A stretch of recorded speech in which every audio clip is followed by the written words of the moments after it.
Hey YouTubers, how's it going? Back here again. Just put together the toppy last night. I've been waiting for ages for parts of this. Yeah, it's just it's been painful. Anyway, I don't want to go on about that. It's been painful. So genuine Stihl seals in there, genuine Stihl gasket. It's all back together. New bearings, and what else we got in here? So the tricky thing with these is to remember is when you take these apart and when you're putting the crankcases back together, that the setup for your coil here is got to be with this wire running underneath. Okay, you see that wire, how it runs underneath, and then it actually runs underneath the, I don't know if you can see it there, you probably can, runs underneath your spark plug wire here, and that will keep it out of rubbing against the flywheel. And these have got to be in, easier to put in when you have this case apart. So you do it as you're tightening everything down. So you can see the seals in there, all set up right. This had massive amounts of play in here before. You see it's got nothing. These ones do slop side to side, so that's okay, but to have massive amounts of play in your bearings, like up and down, like that's not okay. That's why you have air leaks. Basically it hones out seals and you get air leaks. So yeah, I'm about to put the top end back on, so the cylinder back on the piston. This has all been used before, but it's in fairly good nick. I'm very confident in the ability of this saw once it goes back together. This is the 020 Pro top handle. These are the good old ones. These are the ones that Ara still love, as opposed to your 021. Your 201Ts and stuff like that, or your 201TCs. So these have got a larger fuel tank, and that's one of the things the arborists miss from it. Power delivery, arguably, on paper it says the 201TC's got more power, but arguably, yeah, a lot of people think different. A lot of people think these old saws still have more guts. So yeah, I don't know.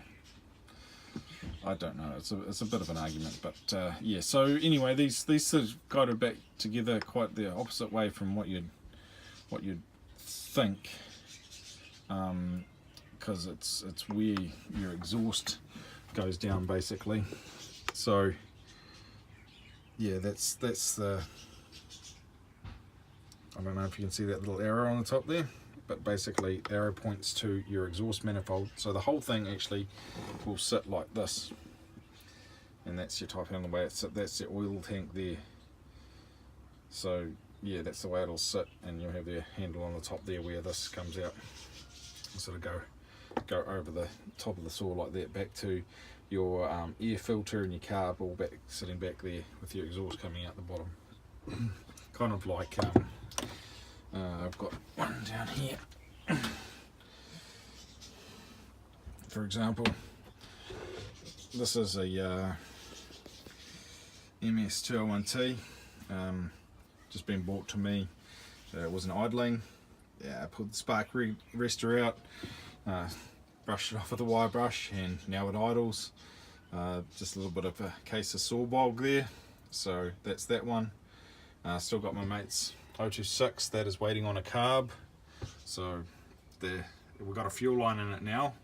Finally, parts are just taking ages to come, but anyway, so there's a fuel line in there. So yeah, this T01T actually runs really nice. But yeah, nothing tweaked or anything done to this one. It's just standard as. So yeah, there's that one. I got a whole bunch of other saws as well at the moment, that being fixed. Even a Husky that had a pull cord problem. Got some more top handles coming up, full rebuilds on there. Probably a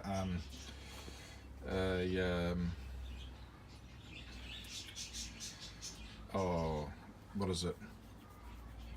Got a got a 192 T for rebuild, and probably another MS 200 as well too. Good old faithful 200. Yeah, but yeah, that's pretty much it from me. Yeah, as you can see here, so some of the genuine parts I've got there. That's the gasket set. So if you want it for a 020 or a 200T, there you go. There's the number there, the 1129 007 1050. And that's a genuine Stihl gasket kit. You can still see the gaskets in there that's the muffler gasket and your cylinder base gasket as well too. So yeah, that's what's going on. Yeah, lots of stuff in the pipeline, lots of saws coming. I may even have my own personal rebuild on a 4.6. So yeah, we're talking one of the Stihl big boys, the 76 cc's, and be looking to make a few tweaks to that and go for a 25-inch bar, possibly Sugihara. We'll see how it goes. But yeah, that's saw life at the moment. It's so I'm going to crack on with this, and hopefully I'll have this up and running for you in no time. I'll show you this before I sell it, because this is going to go up for sale. I just want to I just wanted to get into top handles, build a top handle, and get that done. I've never touched one before, so it was interesting. They're all much of a muchness, more or less, still. So I can kind of find my way around. There's a few little tricks and tips that I've learned along the way, mainly from Matthew Olson, and I'm kind of stuffing up a few things like getting seals backwards and stuff like that. So thanks, Matt, for sharing what you do on YouTube. You're a big help to everyone out here. There's just DIY saw people, and so yeah. So I wanted to work on the toppy, get that done, get that out of the way. I've got some more toppies coming, of course. Not my favourite to work on, really tiny, really fiddly. I prefer sort of from the 026 up sort of size. Even this 026 can be a bit small and fiddly to work on. But I learned a really neat trick off Matt Olson watching the videos on he was building an MS200T. And that is to use a zip tie as a gasket compressor. Really cool little tip. I'm all for that, because I build a lot of my own tools for putting things together, pressing bearings in and stuff like that. Like this is something I use, pressing bearings. That's just washers and a piece of reinforced piping, sort of double thickness piping that I use for pressing in bearings. So yeah, there's that. I used the other thing I used to press this bearing in was actually the clutch.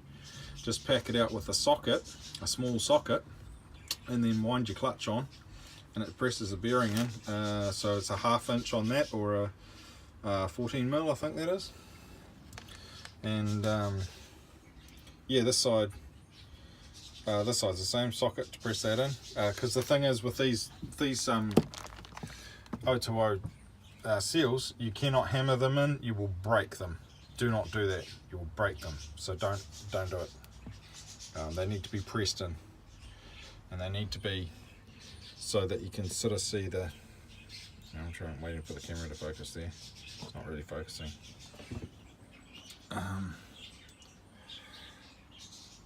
It's not focusing. Okay, you need to, so you can see the gap there. If it's flat on the top, you've done it wrong, basically. You need an indentation in there. So anyway, that's me for now. I've probably yammered on for too long. So Stihl for life, and we'll see you next time.